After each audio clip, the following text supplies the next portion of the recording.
Hello les amis investisseurs, Mimali, j'espère que vous avez la super forme. Et aujourd'hui, on se retrouve pour une nouvelle vidéo.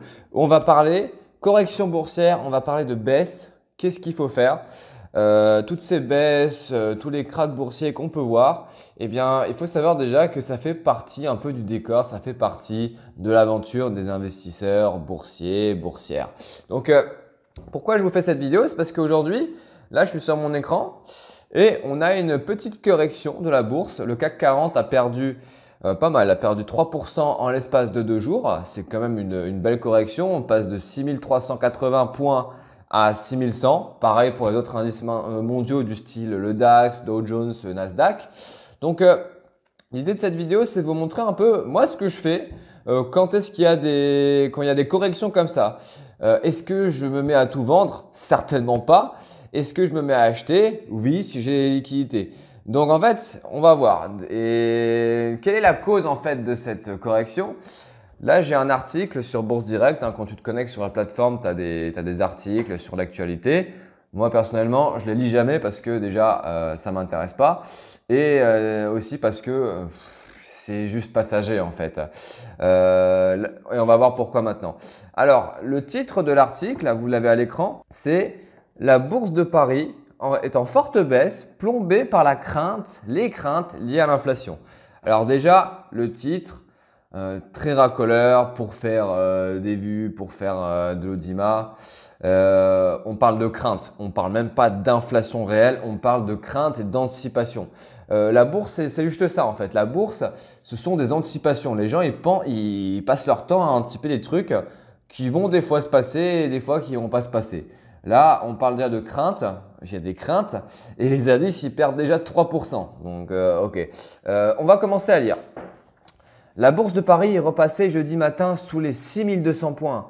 Après l'accélération plus forte qu'escomptée de l'inflation aux États-Unis, susceptible de pousser la Réserve fédérale à resserrer sa politique monétaire. À 9h42, l'indice CAC 40 perdait 91 points à 6188 points au lendemain d'une clôture en petite hausse de 0,19%. Un emballement de l'inflation pourrait pousser la Banque centrale américaine à revoir sa politique monétaire, actuellement très accommodante, et à décider de limiter son soutien à l'économie en réduisant ses achats d'actifs, voire en augmentant son taux directeur. Alors, je ne vais pas aller plus loin.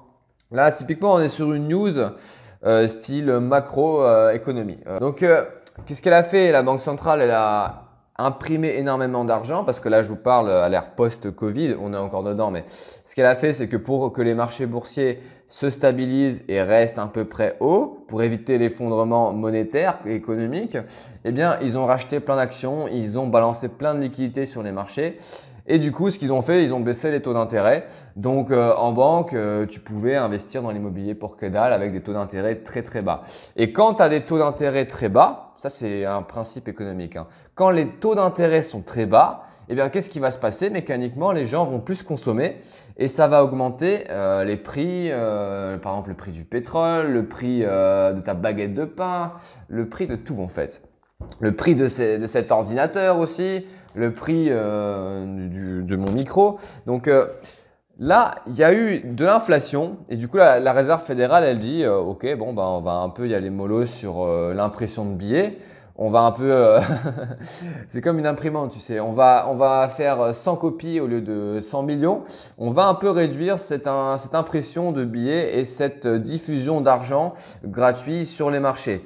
Donc, ce qui va se passer, c'est que ça va pousser les prix à la baisse et ça va aussi faire monter les taux d'intérêt. Parce que qui dit moins de liquidité dit aussi hausse des taux d'intérêt. Donc, ça veut dire moins de consommation pour les ménages et potentiellement moins de croissance économique. Il faut savoir qu'en bourse, c'est comme ça, ça fait le yo-yo. Un jour, tu as de l'inflation, un jour, tu as de la déflation. C'est l'inverse de l'inflation, la déflation, c'est la baisse des prix.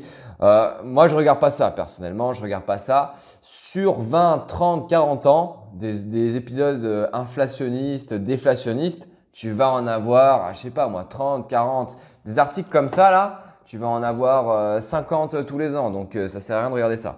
Donc ce que je vous propose maintenant, c'est qu'on regarde mon portefeuille boursier et qu'on analyse un peu voilà, ce qui s'est passé et qu'est-ce qu'on peut faire pour profiter de cette situation ou pas. Alors on se retrouve derrière mon petit écran, mes amis investisseurs. Vous m'avez manqué. You really miss me. Non, bien sûr, vous m'avez manqué. On est de plus en plus nombreux sur cette chaîne d'ailleurs. Donc pour revenir à nos moutons, là on est devant mon écran, on est sur la plateforme Bourse Direct, là où j'investis. Donc là je vous montre mon PEA. L'évolution qu'on a eue depuis hier à l'annonce des craintes d'inflation. Alors, qu'est-ce qu'on peut regarder? Effectivement, on a une baisse. Je ne sais pas si vous voyez un peu le code couleur de mon portefeuille.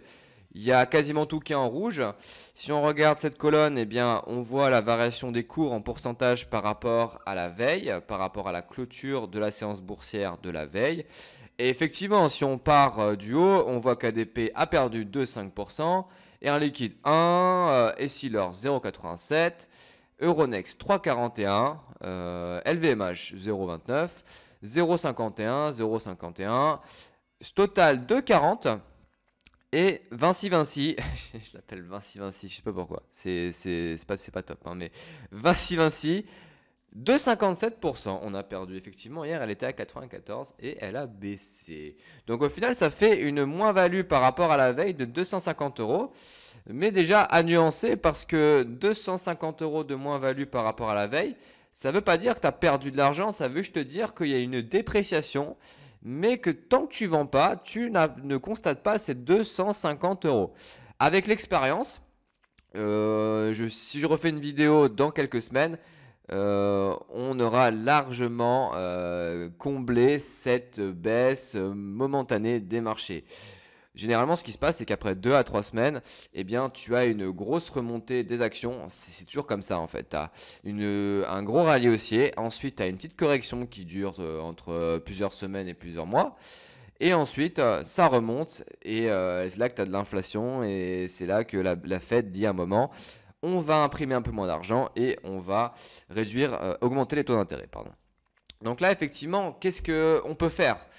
Là, j'attire déjà votre attention sur la nature des actions que j'ai achetées. Je ne suis pas sur des actions spéculatives, je suis sur des actions à long terme, des actions qui existeront, des entreprises qui existeront encore dans 20, 30, 40 ans, même plus, qui ont un historique déjà incroyable. Donc si on prend l'action Air Liquide, ça existe depuis 1900, il me semble, hein, c'est même avant 1900. L'action, elle est solide, le business model est stable. Pareil pour Dassault, pareil pour Essilor, pareil pour LVMH, pareil pour L'Oréal, pareil pour Pernod Ricard, Sanofi, Sartorius, Total, Vinci et ADP également. Donc c'est vraiment des actions qui sont solides, des actions dites de bons pères de famille. J'ai investi sur ça parce que j'ai pas envie de voir des variations de 40% d'une séance à l'autre. Ça ne m'intéresse pas. Les petits traders sur les small cap ou les biotech, moi je dis c'est bien, mais moi ça ne m'intéresse pas du tout. Je fais de la bourse pour dormir tranquillement. Je fais de la bourse parce que c'est ma passion.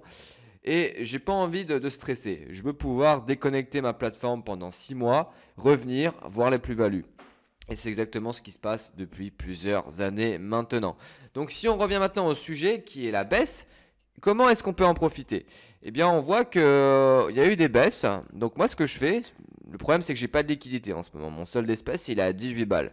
Mais si j'avais eu 500 balles par exemple, j'aurais investi sur Vinci. Parce que là on peut voir que le pourcentage de mon portefeuille elle est à 6,22. Moi je vais jusqu'à 10% max pour une ligne. Donc j'aurais pu investir sur Vinci. Total, j'aurais pas forcément investi parce que c'est vrai qu'elle représente pas mal de mon portefeuille. Elle est à 16% quand même en termes de valeur absolue dans mon portefeuille. J'aurais aussi pu investir sur Air Liquide que j'aime bien, qui performe bien. Ouais, renforcer des valeurs qui performent bien. Euronext aussi, on aurait pu, hein, à 82, c'est une bonne affaire pour moi à long terme.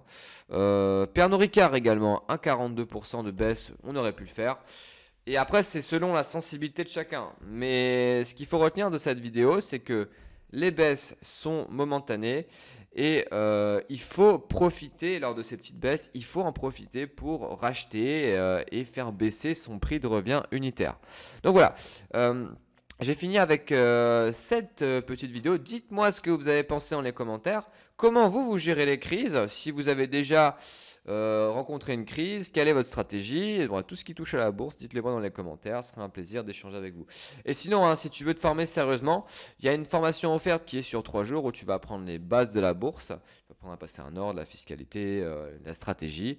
Donc le lien se trouve dans la description. Et les personnes qui veulent aller plus loin, il y a un programme d'accompagnement et une formation de 9 heures que je propose où là, eh bien, en fait, on va apprendre ensemble à construire un portefeuille adapté à tes besoins avec des entreprises qui performent à long terme. Donc, tu n'auras pas besoin de stresser. Ce sont des entreprises qui vont continuer de verser des dividendes, des entreprises qui vont continuer de prendre de la valeur sur le très long terme. Donc, vraiment un accompagnement. C'est vraiment sympa. Il y a plus d'une dizaine de personnes qui ont déjà rejoint le programme. On est sur Telegram. Elles me posent des questions. On répond ensemble. Si elles ont des questions, elles m'appellent, m'envoient des messages vocaux. Et elles ont toutes déjà leur portefeuille boursier qui dégage des dividendes, qui prend de la valeur. Donc si ça t'intéresse, le lien se trouve dans la description. Et je t'invite vraiment à regarder. Ça peut vraiment changer des vies, ce genre de formation, accompagnement. Donc sinon, on se dit à très bientôt, bonne journée, bonne soirée et merci encore d'avoir suivi la vidéo jusqu'à la fin. Ciao ciao! Merci pour ton attention et tu peux également regarder d'autres vidéos sur cette chaîne et t'abonner également. À très bientôt!